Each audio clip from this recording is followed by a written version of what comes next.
Mes bien chers frères,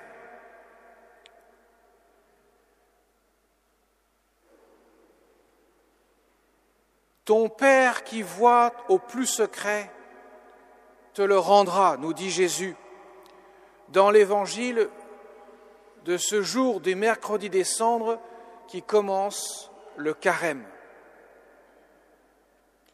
Précisément, mes chers amis, Jésus met l'accent effectivement sur l'humilité, dont la cendre nous le rappelle, la cendre qui était toujours utilisée par les Hébreux en signe de pénitence pour manifester la conversion du cœur.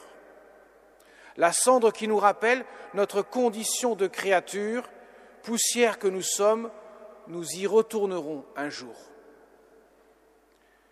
Et justement, l'humilité, l'humus, qui donne le mot humilité, veut dire la terre, autrement dit, la condition de créature que nous sommes.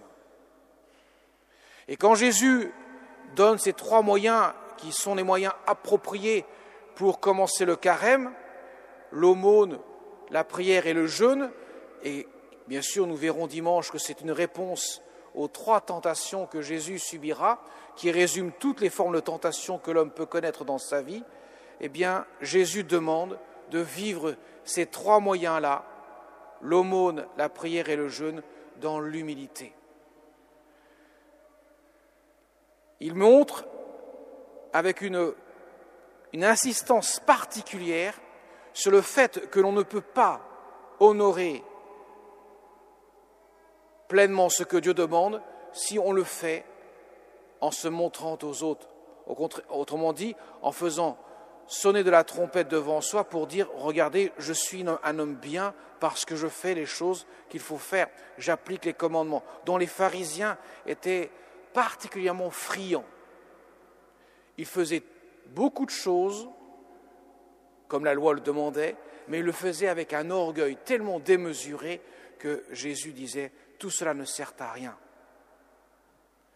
Donc c'est une invitation à la reconnaissance de la créature que nous sommes qui a besoin de se tourner résolument vers Dieu. Le moyen, autrement dit, la manière dont on vit les choses est plus importante que ce que l'on fait. Jésus le dit lui-même. Si vous le faites pour vous faire remarquer les hommes, Amen, je vous le déclare, vous avez votre récompense. Autrement dit, ça ne sert à rien pour le salut.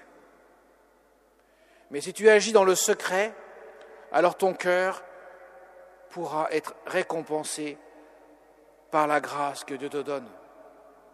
Car seul Dieu peut le voir, peut le sentir, pour que tu puisses recevoir ce que ton cœur te réclame.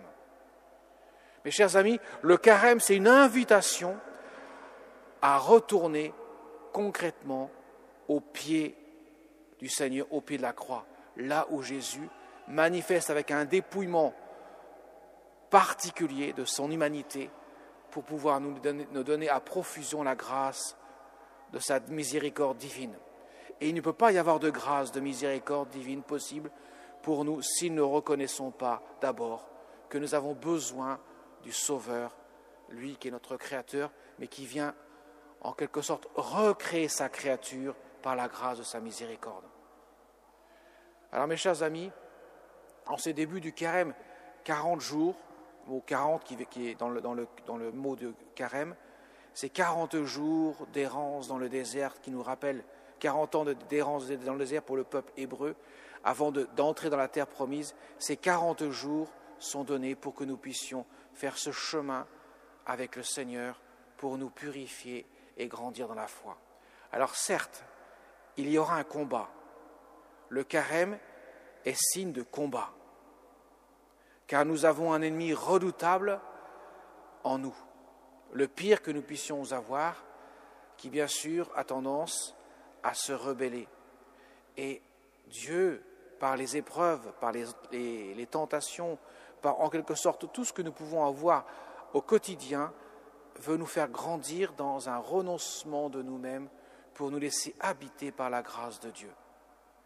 Et les trois moyens que Jésus donne, aussi bien l'aumône, la prière et le jeûne, sont là pour nous en quelque sorte, nous aider à nous dépouiller de nous-mêmes, de notre orgueil, de notre suffisance, pour que nous puissions laisser vivre le Christ en nous, aussi bien dans notre relation avec Dieu par la prière, notre relation avec les autres avec l'aumône, que notre relation avec nous-mêmes par le jeûne.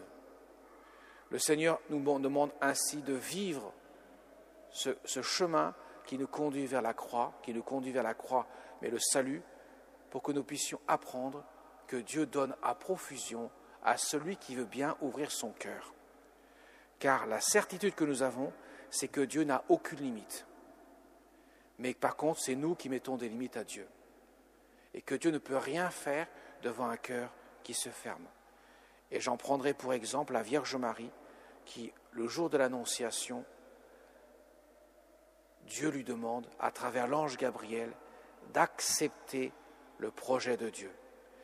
Et c'est en disant que tout se fasse pour moi selon ta parole que Dieu peut ainsi accomplir l'ineffable mystère. Ça reposait sur un oui, et de ce oui, le mystère du salut est arrivé dans le monde.